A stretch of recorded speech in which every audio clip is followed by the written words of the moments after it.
मेरे प्रिय भाइयों एवं बहनों, मैं एस्ट्रोलॉजर श्री संजीव। आज का विषय है कन्या लग्न एवं कन्या राशि वाले को कौन सा रत्न धारण करना चाहिए। रत्न के विकल्प के रूप में किस पेड़ का जड़ धारण करके हम रत्न के बराबर लाभ प्राप्त कर सकते हैं, इन विषय पे भी आज आपसे चर्चा करेंगे इस वीडियो के माध्यम से। सबसे पहले आप मेरे चैनल पे पहली बार आए हैं, चैनल को सब्सक्राइब नहीं करे हैं तो चैनल को सब्सक्राइब कर लीजिए और बेल आइकन के बटन को भी क्लिक कर लीजिए ताकि मेरे आने वाले हर वीडियो का नोटिफिकेशन आपको मिलता रहे और ज्योतिष विद्या से जुड़ी ही हर जानकारी आप तक पहुंचता रहे। अपने विषय पे चर्चा को आगे बढ़ाते हैं और अपने सब्सक्राइबर के लिए एक विशेष सूचना है। जो मेरे चैनल के सब्सक्राइबर हैं, आप अपना कुंडली दिखाना चाहते हैं तो आपके लिए ये सेवा पूरी तरीके से फ्री है। आप यूट्यूब पर ही अपना नाम, date of birth, time, birth place SMS करिए और प्रश्न पूछिए क्या जानना चाहते हैं। हम आपकी कुंडली के अध्ययन करने के बाद आपके प्रश्न का जवाब हम यूट्यूब पर SMS के माध्यम से ही देंगे। आप चाहते हैं तो अपॉइंटमेंट लेकर भी आप कुंडली दिखा सकते हैं, लेकिन उसके लिए फी पे करना पड़ेगा। और हम आगे चर्चा को आगे बढ़ाते हैं। कन्या लग्न, कन्या लग्न का मूल लग्न कारक जो रत्न है वो पन्ना है। भाग्य कारक रत्न डायमंड है। बुद्धि विवेक कारक रत्न नीलम है। पन्ना रत्न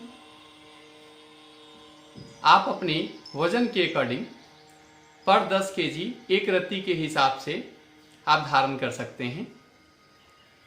पन्ना रत्न के विकल्प के तौर पे कुछ लोग हकीक भी धारण करते हैं और किसी कारणवश अगर पन्ना रत्न धारण नहीं कर सकते हैं, कन्या लग्न है या कन्या राशि है, तो आप उनके जगह पे विधारा के पेड़ का जड़ भी धारण कर सकते हैं। रत्न सदैव लग्न कुंडली के आधार पर धारण किया जाना चाहिए। अगर आपका बर्थ टाइम नहीं है तो आपकी लग्न कुंडली नहीं बनेगी, आपकी चंद्र कुंडली बनेगी। तो चंद्र कुंडली के अकॉर्डिंग भी आप रत्न धारण कर सकते हैं। प्राथमिकता लग्न कुंडली को दी जाती है। तो कन्या लग्न वाले का मूल रत्न पन्ना है, जैसा कि मैं बताया। और अगर रत्न धारण नहीं करना चाहते हैं और रत्न के बराबर लाभ प्राप्त करना चाहते हैं तो आप विधारा के पेड़ का जड़ भी धारण करके आप रत्न के बराबर, पन्ना रत्न के बराबर आप लाभ प्राप्त कर सकते हैं। जो जड़ भी होगा वो आपके वेट के अकॉर्डिंग ही धारण करना होगा। पर 10 kg एक रत्ती के हिसाब से, अगर आपका वेट 60 से 70 kg के आसपास में है तो 7.25 रत्ती वजन का आप विधारा के जड़ शुक्ल पक्ष में बुधवार को जड़ को लाएंगे निकालकर मिट्टी से खोद के और उसे शुक्ल पक्ष में ही उसे सूरज की रोशनी में सुखाएंगे। अपने वेट के अकॉर्डिंग उसे काट लेंगे और उसे चांदी के पेंडेंट में बनवाकर आप धारण कर सकते हैं या फिर ग्रीन कपड़ा में भी बांध के गले में या दाएं हाथ में बांध सकते हैं। दूसरा मूल रत्न है कन्या लग्न का, वो डायमंड है। डायमंड के विकल्प के तौर पर मेजोनाइट एक रत्न आता है, उसको भी धारण कर सकते हैं। ओपल भी धारण कर सकते हैं। जरकन भी धारण किया जाता है, लेकिन उसका प्रभाव काफ़ी कम होता है। पेड़ के जड़ पे गुलर का पेड़ का जड़ आप डायमंड के विकल्प के तौर पे धारण कर सकते हैं। जो भाई बंधु अगर रत्न धारण नहीं करना चाहते, किसी भी कारण से, चाहे आर्थिक कारण से या मान्यता के आधार पर वो नहीं धारण करना चाहते हैं, तो गूलर के पेड़ का जड़ भी आप धारण कर सकते हैं। इसे शुक्ल पक्ष में शुक्रवार को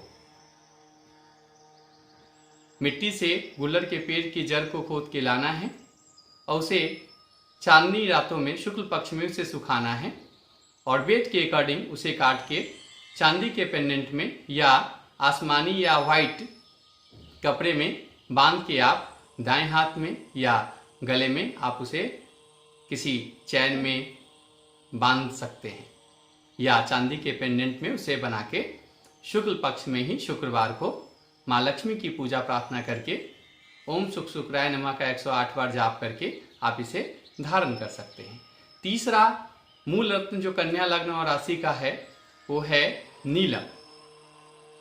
नीलम के विकल्प के तौर पे फिरोजा भी धारण करते हैं लोग, जमुनिया भी धारण करते हैं, नीली भी धारण करते हैं, जो नीलम का उपरत्न होता है। नीलम धारण करने से पहले नीलम को एक टेस्ट की प्रक्रिया होती है, उसे एक बार चेक करके ही धारण किया जाना चाहिए क्या नीलम रत्न आपको सूट कर रहा है या नहीं। अगर नीलम रत्न नहीं धारण करना चाहते तो उनके जो सब्स्टिट्यूट रत्न है उसको धारण कर सकते हैं। अगर आप कोई रत्न ही धारण नहीं करना चाहते हैं तो नीलम रत्न के जगह पे आप शमी के पेड़ का जड़ भी धारण करके आप नीलम के बराबर लाभ प्राप्त कर सकते हैं।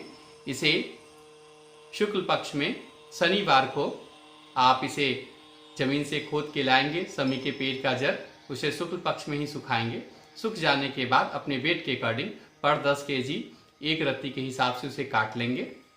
चांदी के पेंडेंट में उसे बनवा के या नीला या काला कपड़े में उसे बांध के शनिवार को, शुक्ल पक्ष के शनिवार को स्नान ध्यान करके भगवान शिव की पूजा प्रार्थना करके ओम शनि देवताभ्यो नमः का 108 बार ओम शनि सहस्त्राय नमः का जाप या ओम शनि देवताभ्यो नमः का जाप करके आप उसे दाएं हाथ में बांध सकते हैं, धारण कर सकते हैं या गले में भी आप पहन सकते हैं।